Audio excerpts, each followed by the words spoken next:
Les armes nucléaires sont-elles une couverture et une façade pour maintenir la peur? Ce qui suit est une traduction d'une vidéo très intéressante que j'ai trouvée sur le web et qui provient de la chaîne Tierra Infinita, Terre Infinie. Un grand salut et merci d'être là.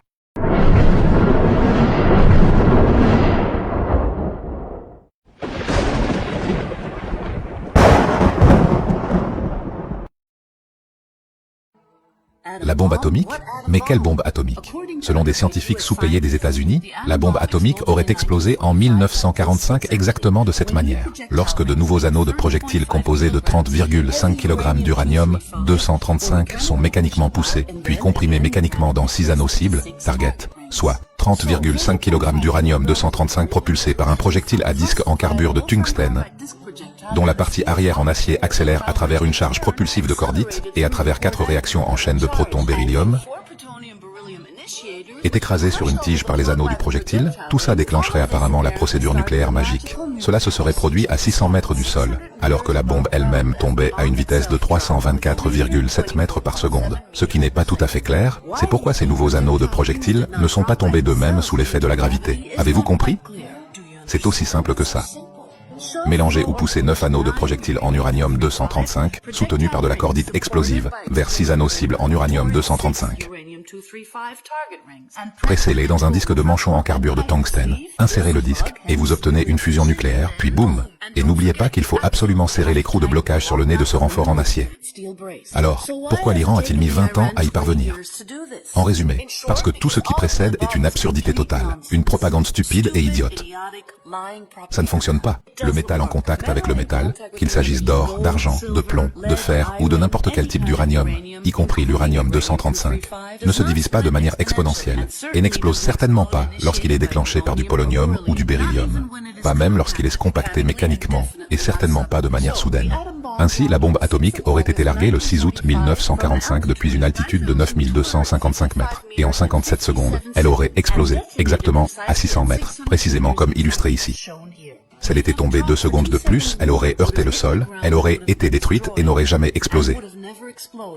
Tout à fait crédible, n'est-ce pas? Examinons les lieux où ces prétendues explosions nucléaires auraient eu lieu. Nagasaki et Hiroshima. Cela ressemble-t-il à un endroit où une explosion à une température d'1 million de degrés Kelvin se serait produite? À moi, cela ressemble davantage à Dresde, en 1945. Les fenêtres au centre du bâtiment de la Banque du Japon sont brisées, mais pas les autres. Une bombe assez puissante pour raser des constructions en briques, mais trop faible pour plier des arbres. Oui, bien sûr. Un cas plus large concerne Ali Watsuman et ses trolls de témoins oculaires de Vienne, qui ont affirmé que 200 à 400 bombardiers B-29 ont survolé la ville entre 2 et 4 heures du matin, larguant 1500 tonnes de bombes au napalm. Une autre histoire fascinante est celle du physicien allemand Klaus Fulks, qui émigra en Angleterre dans les années 30 et participa au développement hautement confidentiel d'une bombe atomique. Il fut également responsable de l'échec du projet Manhattan. Transmis des informations aux Russes et finit en prison pour 14 ans. Ainsi, Staline, tout comme les Américains, put courageusement travailler sur sa propre version de la fausse bombe atomique, sachant que l'ennemi ne faisait que bluffer. Je vais simplement passer sous silence la partie absurde sur Einstein et son E égale à mc². Cette histoire de matière convertie en énergie qui produirait une énergie totale en fonction de la masse multipliée par la vitesse de la lumière au carré.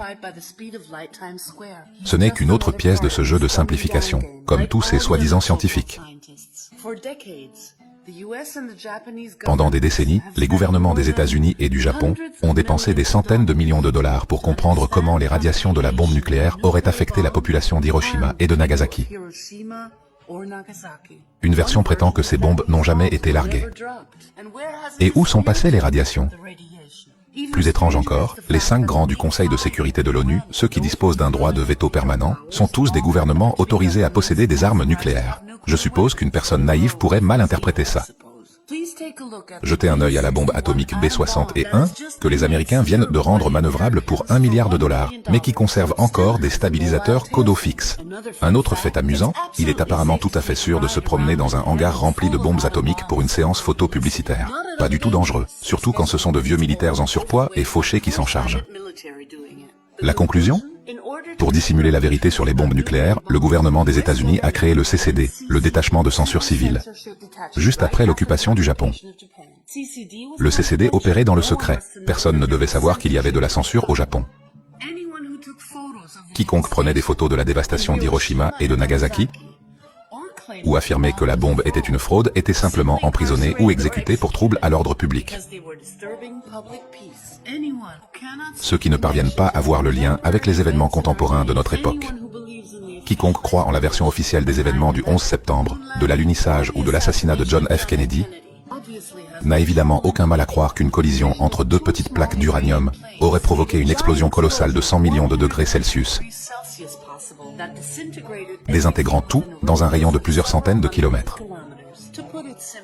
Pour le dire simplement, il s'agit d'une supercherie monumentale visant à maintenir les populations dans la peur et la soumission, tout en contenant certains dirigeants mondiaux peu éclairés, en affichant une suprématie militaire exagérée qui n'existe même pas.